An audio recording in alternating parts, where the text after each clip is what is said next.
인도에 아주 평범한 샤르마라고 하는 한 분이 계셨습니다. 어느 가정처럼 그날 저녁 가족들과 함께 저녁을 먹으려고 식사를 준비하고 있었습니다. 그런데 누군가 자신의 현관문을 두드리는 사람이 있어서 문을 열어봤더니 아주 노쇠하고 쇠약한 노인 한 분이 너무 지쳐 말할 기운도 없는지 입을 가리키며 제발 먹을 것을 달라고 손짓하고 있었습니다.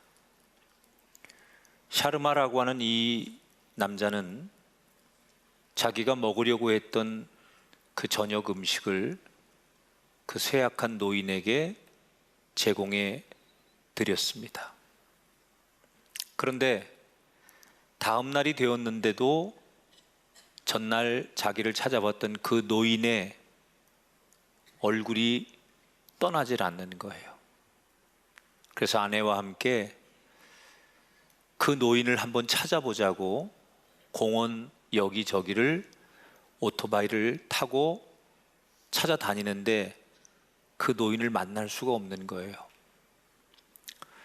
그런데 그 노인을 찾고 싶어서 계속 찾아다니는 과정 속에 노인은 못 만났지만 그 도시 안에는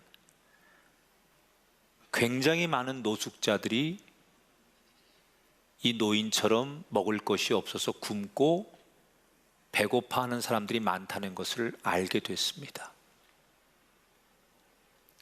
그래서 샤르마는 아내와 함께 자기 집에 있는 음식을 좀 넉넉히 해서 자기가 만나는 노숙자들에게 음식을 나눠주기 시작했어요.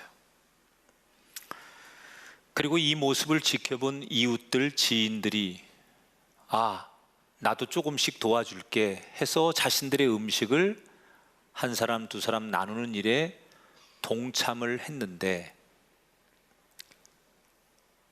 이분들이 처음 이 일을 시작한 게 2018년이라고 해요. 근데 2025년 현재 이 운동은 굉장히 커져서 연간 7만 5천 명에게 식사를 나눠주는 굉장히 큰 운동이 되었습니다. 최근에 한 인도의 언론과 인터뷰에서 이 샤르마가 이렇게 인터뷰를 했다고 합니다. 그날 밤 저는 배고픈 한 노인을 살리려고 했을 뿐인데 그 작은 일이 이 도시를 이렇게 변화하고 있을 줄은 몰랐습니다.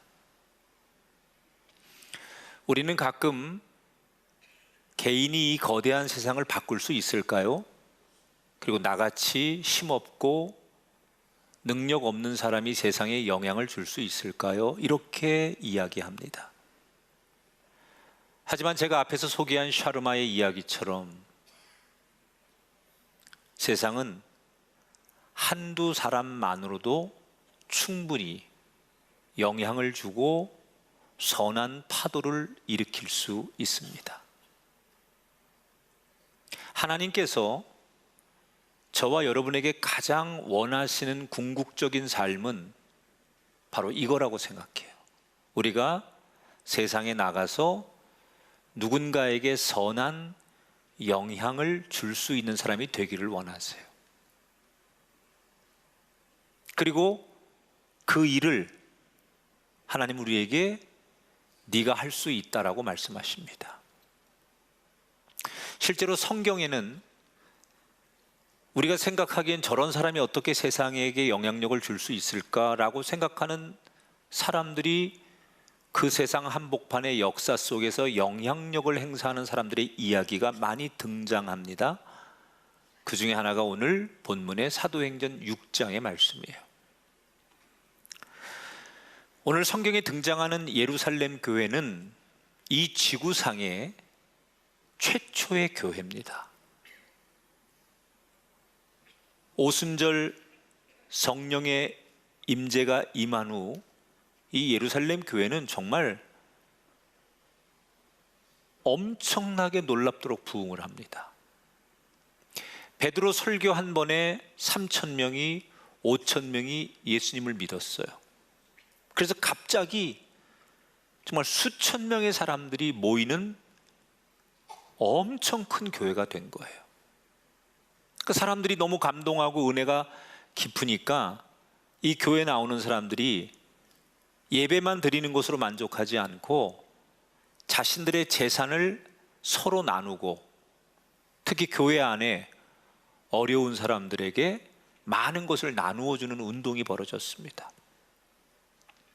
그렇게 놀랍도록 모범이 된 예루살렘 교회가 오늘 본문에 보면 아주 사소한 문제 하나 때문에 위기를 겪게 됩니다.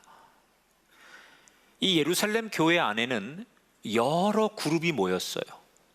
그 대표적인 그룹이 크게는 원래 유대 땅에 살고 있는 토착 유대인들, 이걸 히브리파라고 불렀어요. 또 멀리 외국에서 태어나서 유대인이지만 재외 동포였는데 이 예루살렘 교회가 좋고 오순절 성령의 은혜를 받고 여기에 교회에 정착하는 사람들, 이 사람들을 헬라파 교인이라고 부릅니다.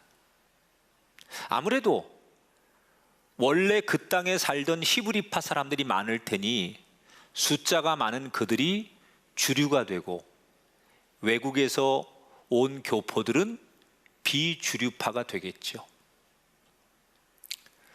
자, 교인 수가 폭발적으로 늘어나면서 교회 안에서 특히 혼자 사는 어려운 사람들에게 교인들이 낸 그 헌금을 구제품으로 나누어 주는데, 아무래도 숫자가 많은 히브리파 사람들은 서로 안면도 있고 같은 동족이니까 물건을 쉽게 나누어 주다 보니 외국에서 들어온 헬라파 교인들이 이 혜택에서 자꾸 밀리는 거예요.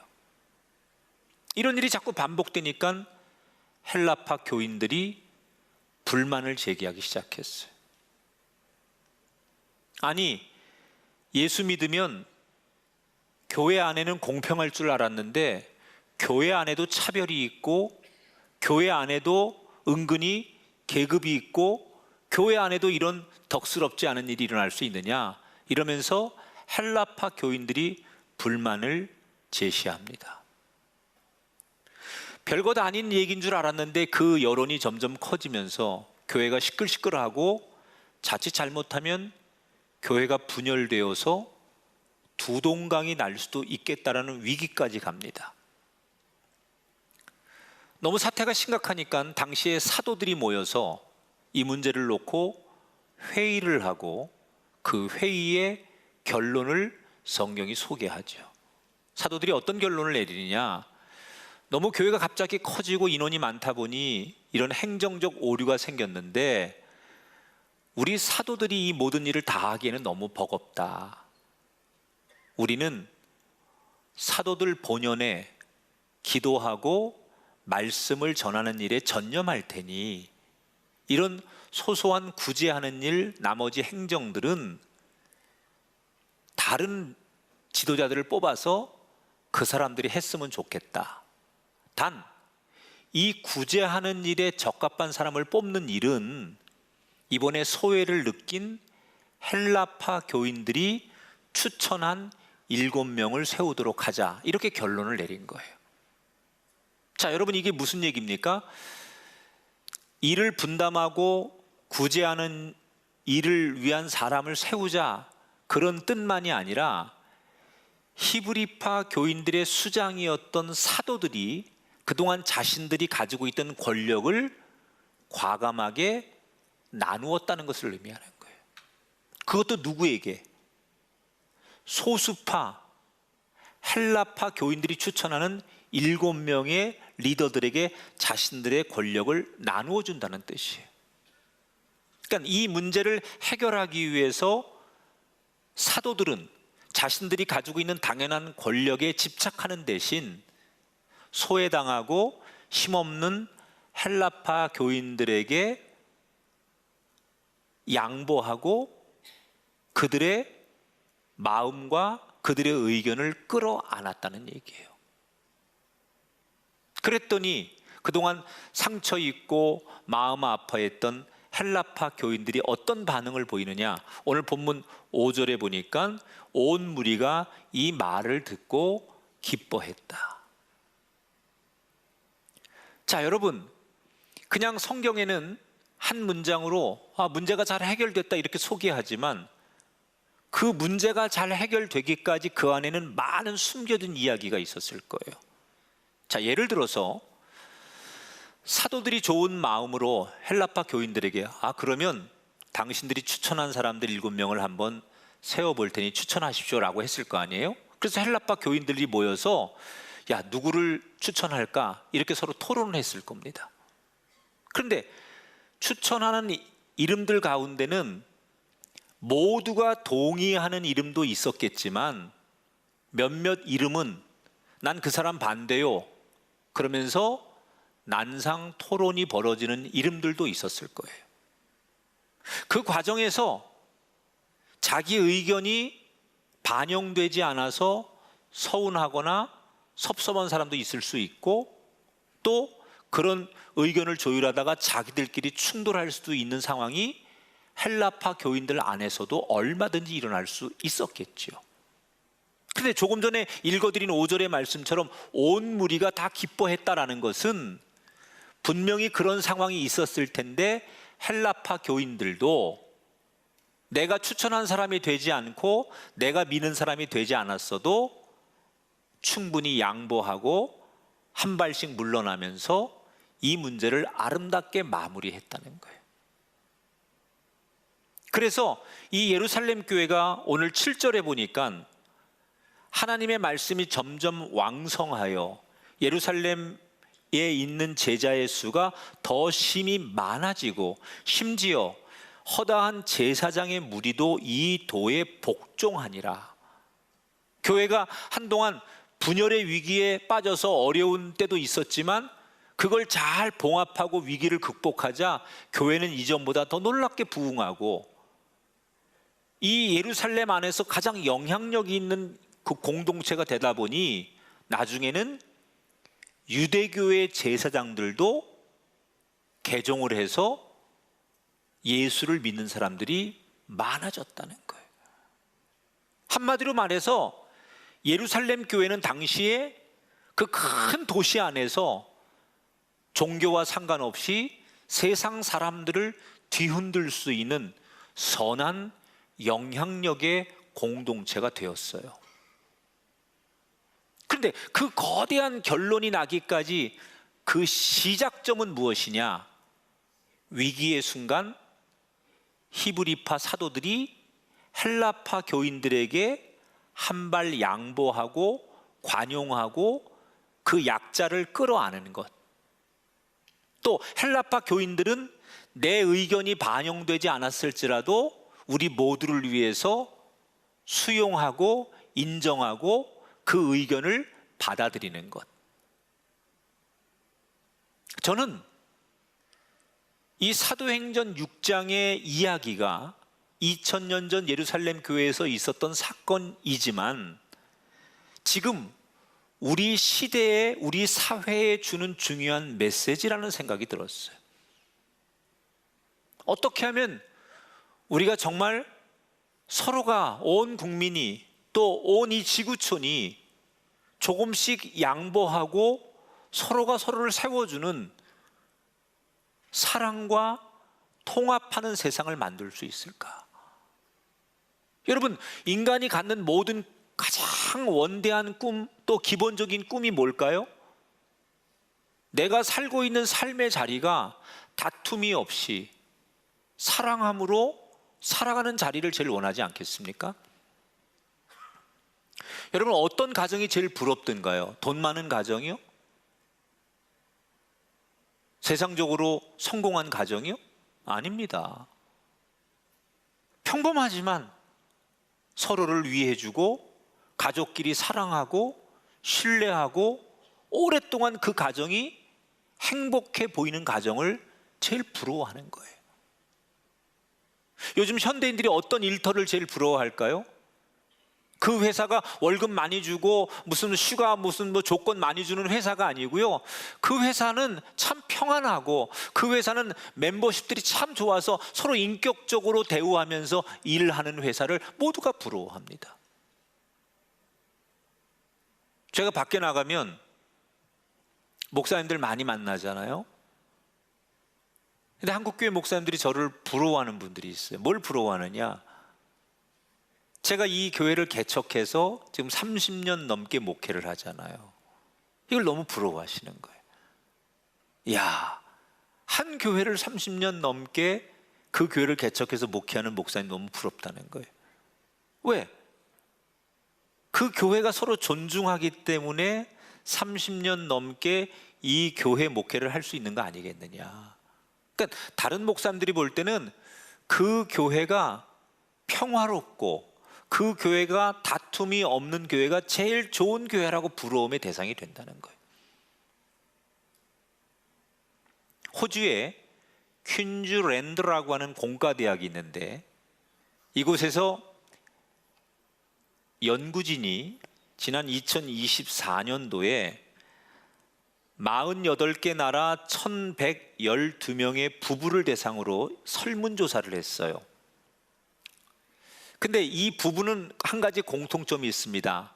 결혼해서 50년 이상을 함께 산 부부만의 이야기예요. 질문은 이겁니다. 어떻게 50년 넘게 이혼하지 않고 함께 살 수 있었습니까? 분명히 50년이라는 세월은 갈등도 많았을 것이고 위기도 많았을 텐데 어떻게 그 모든 것을 극복하고 50년을 살 수 있었습니까? 그 비결이 뭡니까? 이런 질문이에요. 그랬더니 거기에 대답을 했는데 1위가 뭐냐? 그냥 상대 이야기를 많이 들어주었다. 2위는 아주 중요하지 않은 문제, 사소한 이런 거는 갈등을 피하려고 많이 노력했다. 3위가 원활하게 소통했더니 그냥 50년을 살게 되더라. 그러니까 이런 그 결과물을 가지고 연구진이 이런 결론을 냈습니다. 타고난 성격이나 서로 자란 배경, 문화차가 아닌 부부가 함께 노력해서 만들어가는 맞춤형의 레시피가 어느 부부든 어떤 사람이든 관계의 장수의 열쇠다.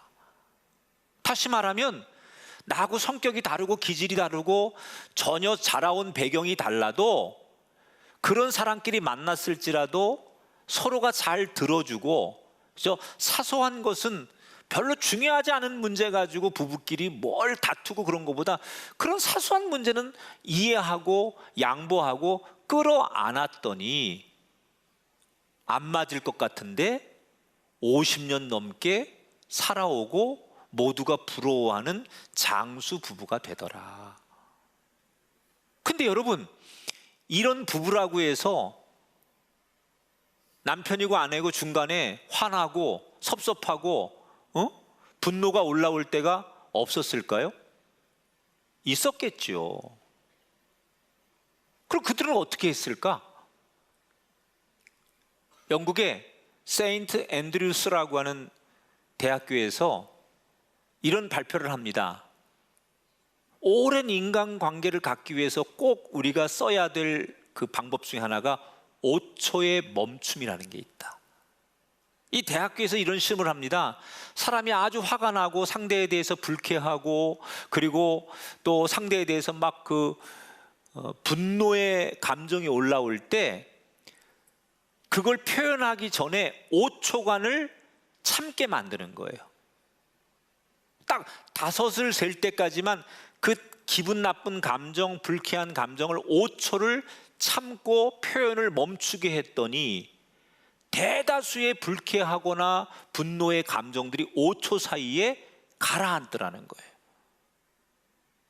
10초도 아니고 15초도 아닙니다. 하나, 둘, 셋, 넷, 다섯. 요 다섯만 세면 처음에 막 화가 났던 그 감정이 그 5을 세는 동안에 많이 가라앉더라는 거예요. 그리고 오히려 그 감정이 가라앉으면 상대가 왜 그랬는지 상대도 이해하게 되고, 또 심지어 상대의 그 모습을 내가 안아주는 여유가 생기더라. 그러니까 대부분 감정이 없어서 안 싸우는 게 아니라, 그런 감정과 그런 내 안에 분노가 다 누구나 인간에게 있지만 그것을 그 자리에서 멈출 수 있는 사람, 그런 사람들이 상대를 포용하는 사람이 되더라.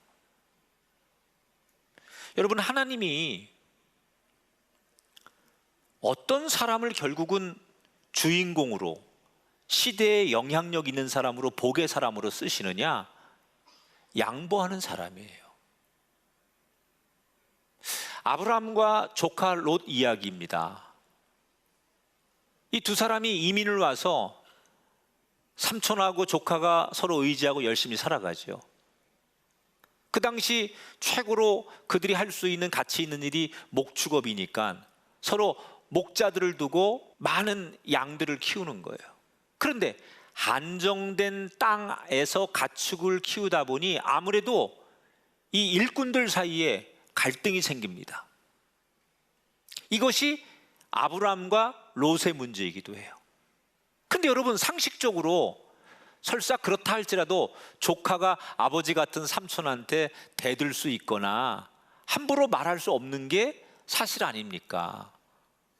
근데 성경에 보니까 삼촌인 아브라함이 조카 롯에게 창세기 13장에 이런 유명한 말을 합니다. 어느 날, 네가 좌하면 내가 우하고 내가 우하면 내가 좌하리라. 아브라함이 조카에게, 그래, 이렇게 자꾸 다툼이 생기니 우리 서로 다투지 않는 방법을 찾아보자. 네가 먼저 좋은 땅을 선택하거라. 그러면 내가 나머지 반대로 갈게. 아브라함이 먼저 양보하고 롯이 원하는 대로 결정을 하게 했어요. 상식적으로는 말이 안 돼요. 근데 아브라함은 왜 그렇게 했죠? 다투지 않기 위해서. 그래서 삼촌인 자기가 손해를 보고 그 조카를 잃지 않으려고 끌어안으려고 했던 거예요. 세상적으로 아브라함은 손해를 봤습니다. 그런데 여러분, 시간이 지나서 나중에 보니까 결국 아브라함이 더 잘 됐어요. 롯은 아주 비옥하고 농사하기 좋은 소돔과 고모라 땅을 선택했지만 그곳은 멸망했잖아요. 그러나 척박한 산지를 선택했던 아브라함은 그곳에서 거친 땅을 가졌지만 하나님이 큰 부자가 되게 하셨고, 더 중요한 것은 아브라함의 가정은 기독교 역사에 세상을 구원하는 구속사적인, 예수님이 이 땅에 태어나게 하는 복된 가문으로 하나님이 삼으셨다는 거예요. 그 기준이 뭘까요? 양보하고 포용하고 상대를 품는 사람을 하나님은 인정하신다는 거예요. 여러분, 우리가 이기는 게 잘 사는 길이 아닙니다.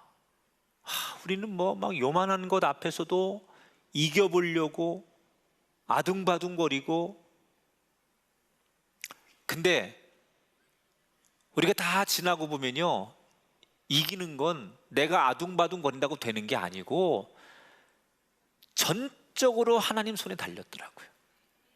내가 이기겠다고 해서 이기는 것도 아니고 내가 진다고 해서 지는 것도 아니고, 이기고 지는 문제는 다 하나님 손에 달려 있습니다. 그렇기 때문에 우리는 내가 이기려고 해서 이겨지는 게 아니라면 하나님이 나에게 바라시는 모습이 뭔가, 그리고 하나님이 원하시는 인생을 살려고 노력하는 것이 우리가 하나님 손에서 이기는 인생을 사는 길이다. 그게 뭐예요? 아브라함처럼, 예루살렘 교회처럼 자기를 희생하고 양보하는 삶을, 하나님께서는 그걸 지켜보시고 그를 높이신다. 저는 이걸 실천할 수 있는 우리의 삶의 자리가 가정, 일터, 교회라고 생각합니다. 여러분, 의외로 가정에서, 가족들 안에 가장 내가 사랑하는 사람들이 모인 곳이 가정 아닙니까? 근데 그 가정 안에 서로가 서로를 배려하지 못하고, 서로를 이해하지 못하고, 서로를 수용하지 못해서 아마 우리가 세상 살면서 제일 미안해 소리를 못하는 곳이 어떤 분은 가정일 수 있을 거예요. 그렇게 소중하고 그렇게 귀한 가정 안에서 서로를 이해하지 못하고, 서로에게 양보하지 못하고, 서로를 끌어안지 못한다면 어떻게 그 가정이 행복한 가정이 되고, 어떻게 그 가정 안에서 자라난 사람들이 세상에 영향력 있는 인생을 살겠습니까? 여러분의 일터, 또 이렇게 교회에 와서 신앙생활 하면서, 사실 우리 삶의 자리가 가정과 우리가 매일 살아가는 일터와 교회, 그렇게 넓은 게 아니거든요. 이 몇 군데 안 되는 데서 그저 이겨보려고 하고 양보하지 않고 내 것을 고집하고 사는 인생이 결국은 불행해지게 되고 하나님 앞에 인정받지 못하더라.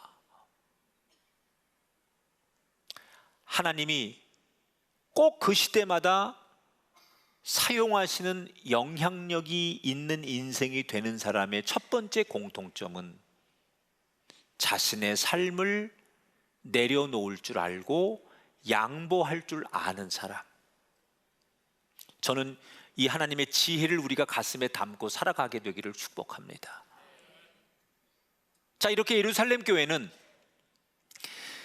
양보와 존중과 배려로 다시 평온을 되찾습니다. 그리고 이때 세워진 7명의 헬라파 리더들이 열심히 곳곳에서 사역을 감당하는데, 오늘 성경은 그 중에 한 인물을 우리에게 소개하죠. 그가 바로 스데반이라는 사람이에요. 스데반은 헬라파 추천으로 구제 사역을 돕기 위한 사역자로 세움을 받았는데, 이 사람은 열심히 맡겨진 사역을 하면서 복음을 전하고 전도를 했어요. 그랬더니 하나님께서 그에게 그 복음 전하고 전도하는 데 도움이 되라고 그의 말에 권세를 주시고 기도의 능력을 주셔서 큰 기적을 많이 일으키게 해주셨습니다. 여러분, 하나님의 영광을 위해 우리가 복음을 전하고 영혼을 구원하는 일에 우리의 삶을 드리면 하나님은 그 사람의 자리에 기적을 동행하게 하시는 줄 믿습니다. 그러니까 이 스데반이 워낙 그렇게 하나님의 영광을 많이 드러내니까 이걸 시기하는 사람들이 생깁니다. 그게 누구냐? 유대인들이에요. 저 스데반이 자기들보다 훨씬 더 세상 사람들 앞에 영향력이 있는 게 배가 아픈 유대인들이 계속 시비를 걸다가 이 스데반을 이길 수 없으니까 유대인들이 비열한 수를 하나 씁니다. 사람들을 돈을 주고 매수를 해가지고 거짓 증인들을 세워놓고 이 스데반이 하나님과 모세를 모욕했다는 혐의, 신성 모독죄로 종교 재판에 스데반을 고발합니다. 그리고 자신들이 정해놓은 결론대로 이 재판을 진행하며 스데반은 꼼짝없이 죽을 운명에 처합니다. 어느 날 재판장이 마지막 선고를 하기 전에 스데반에게 마지막 변론의 시간을 주지요. 이때 사람들은 다 이런 상상을 합니다. 저 스데반이 벌벌 떨며 제발 내가 잘못했으니 한 번만 살려달라고 빌 거다. 혹은 무서워 벌벌 떨면서 자신의 변명을 늘어놓을 것이다. 이런 상상을 합니다. 그런데 사람들의 그 상상은 다 깨집니다. 왜냐하면 스데반이 마지막 변론을 하는 모습이 오늘 15절에 보니까 이렇게 소개해요. 같이 한번 읽어보겠습니다. 시작. 그 얼굴이 천사의 얼굴 같더라. 조금도 두려움이나 억울함 이런 게 아니라 그 얼굴이 누가 봐도 천사의 얼굴처럼 해같이 빛나고 있었다는 거예요. 그 무시무시한 분위기에 휩싸이지 않고 오히려 평온하고 미소까지 머금으며 그 상황을 담대하게 마주하더라. 이 음모가 자기를 죽이려고 하는 음모인 줄 알지만 그는 조금도 두려워하지 않고 당당하고 평온한 모습이었어요. 어떻게 그 상황에, 그 억울하고 그 무서운 상황에 스데반은 그렇게 여유와 당당함과 평안을 유지할 수 있었을까? 그 답은 5절에 나와 있어요. 믿음과 성령이 충만한 사람 스데반, 이렇게 소개를 합니다. 스데반은 믿음이 충만한 사람이었대요. 여러분, 믿음이 충만하다는 게 뭐예요? 물어본 내가 잘못이지 뭐. 대답 안 하는 거 알면서 꼭 물어봐요, 제가. 여러분, 이 사람 참 믿음 충만해요. 그 뭘 말하는 거죠? 믿음이 충만하다는 것은 예수님이 죄와 사망으로부터 이기셨고, 그 예수님이 우리를 구원하시기 위해서 죄와 사망으로부터 이기셨고, 부활하신 예수님은 영원히 이 세상에 이기실 것이다라는 그런 사실을 확실하게 내 마음속에 가지고 있는 사람, 그 생각이 예수님이 세상을 이기신 것처럼 앞으로도 예수님은 세상을 영원토록 이기십니다 라는 이 사실을 계속 내 마음에 가득 가지고 있는 사람을 가리켜서 믿음이 충만하다고 하는 거예요.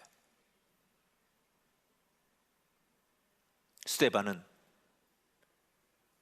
예수님이 모든 죄와 사망을 이기신 것처럼 앞으로도 불의한 것, 잘못된 것은 예수님은 영원토록 이기시는 분입니다. 나는 그 예수님과 함께라면 조금도 두렵지 않습니다. 이 사실을 확신하는 사람을 가리켜서 믿음에 충만한 사람이다, 이렇게 얘기하는 거예요. 여러분, 우리 모두가 나도 세상에서 좀 영향력 있고 세상을 뒤흔들 수 있는 인생을 살고 싶어, 그런 마음의 소원을 갖는다고 우리 모두 다 그렇게 사라지는 게 아니에요. 마치 차를 움직이려면 엔진으로 동력을 내야 되듯이 우리가 세상을 놀라게 하고 세상에 영향력을 발휘해서 뒤흔드는 인생을 살려면 우리 안에 엔진과 같은 동력이 있어야 돼요. 그게 뭘까요? 바로 스데반이 가졌던 내 마음 안에 긍정의 확신을 갖는 거예요. 나는 하나님의 사람이고 하나님이 나와 함께 하시니 하나님이 세상을 이긴 것처럼 반드시 하나님과 함께하면 나도 세상을 이길 수 있습니다. 아무리 죽음의 위협이, 아무리 고난의 강이 나를 덮칠지라도 내가 하나님을 떠나지 않으면 반드시 하나님이 내 인생 끝에 예수님이 부활의 승리자가 되신 것처럼 내 인생을 그렇게 만들어 주실 것을 나는 확실히 믿습니다. 이 확신을 가질 때 하나님은 그 확신을 가지고 사는 사람을 결국 그 역사의 자리에서 세상에 영향력을 주고 세상을 뒤흔드는 사람으로 쓰시더라.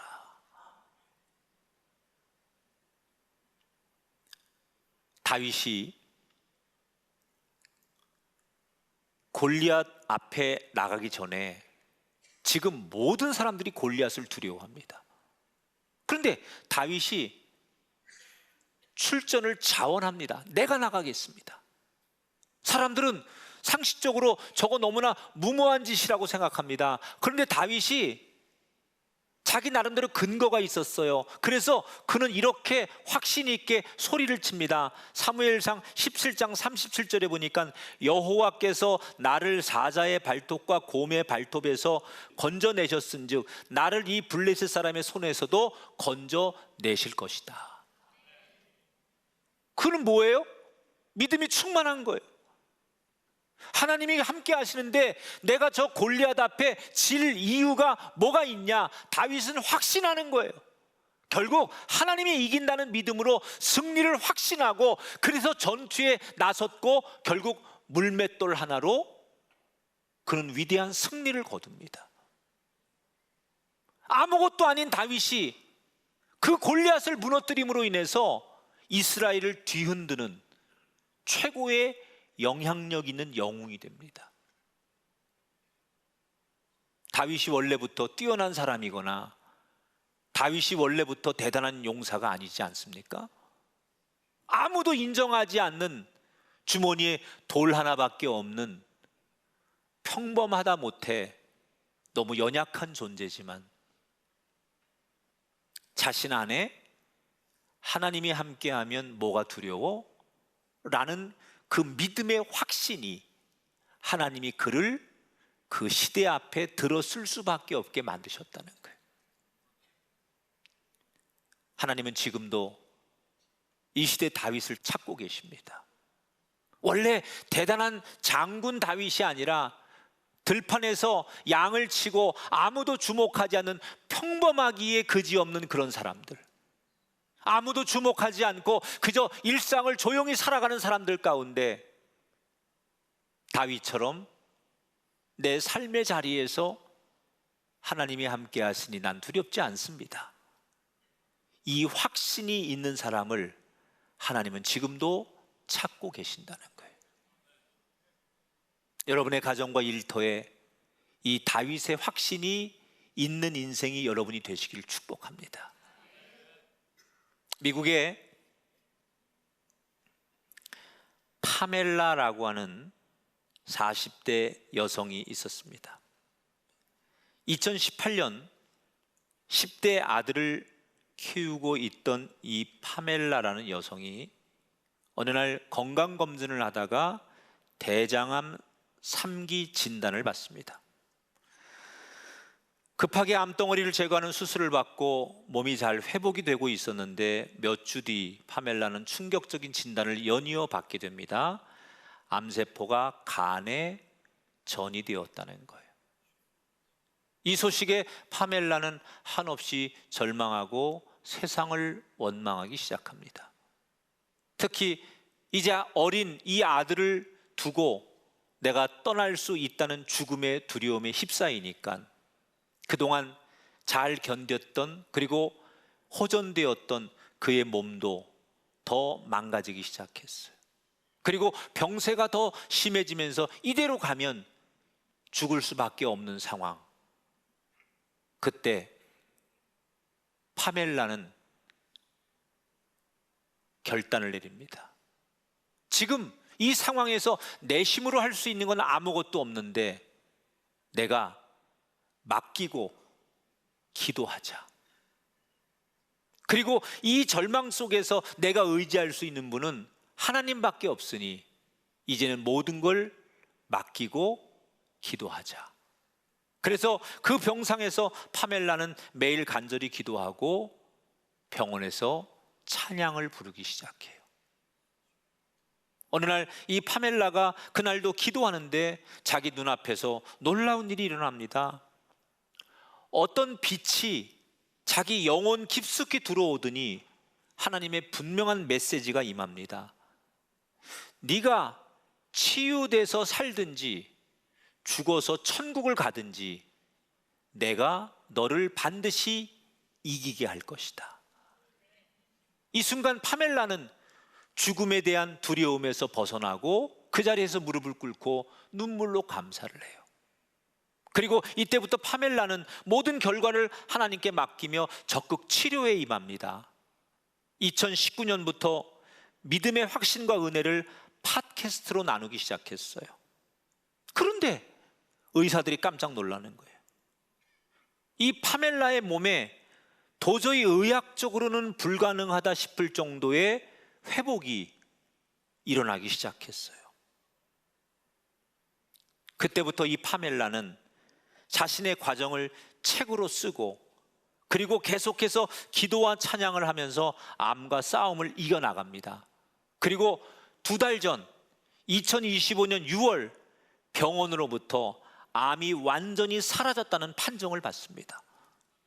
그리고 지금도 파멜라는 팟캐스트로 믿음으로 암을 이기자라고 외치고 있다는 거예요.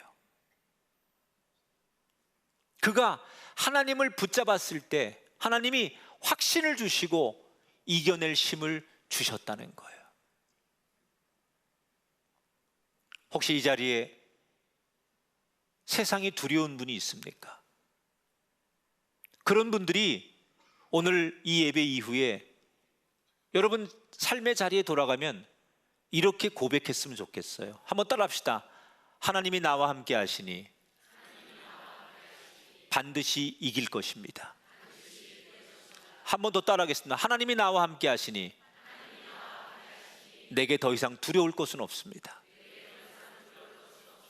우리가 지금 얘기한 것처럼 이 확신을 우리 삶의 엔진으로 가지고 있을 때 그 확신이 나의 삶의 자리에 기적을 만들고 그것이 시작이 되어서 세상을 뒤흔들게 된다는 거예요. 여러분, 공원에 앉아 있는데 개미들이 자기보다 훨씬 무거운 먹이를 운반하고 있었어요. 근데 가만히 보니까 개미 하나로는 절대로 옮길 수 없는 무게의 먹이인데 여러 마리의 개미들이 함께 등에 짊어지니까 거친 장애물도 자기 몸집보다 훨씬 무거운 것도 감당을 하는 걸 봤어요. 우리 각 개인은 이 거대한 세상에 비하면 약한 존재들이에요. 그러나 우리가 나 홀로 걸어가는 인생이 아니라 하나님과 함께 짐을 짊어지고 함께 걸어가면 두려울 일도 무서울 일도 없습니다. 하나님과 함께라면 우리가 이 세상을 얼마든지 뒤흔들고 변화를 줄 수 있습니다. 우리는 그런 인생을 살기를 원한다면 오늘 하나님 우리에게 두 가지의 지혜를 주셨어요.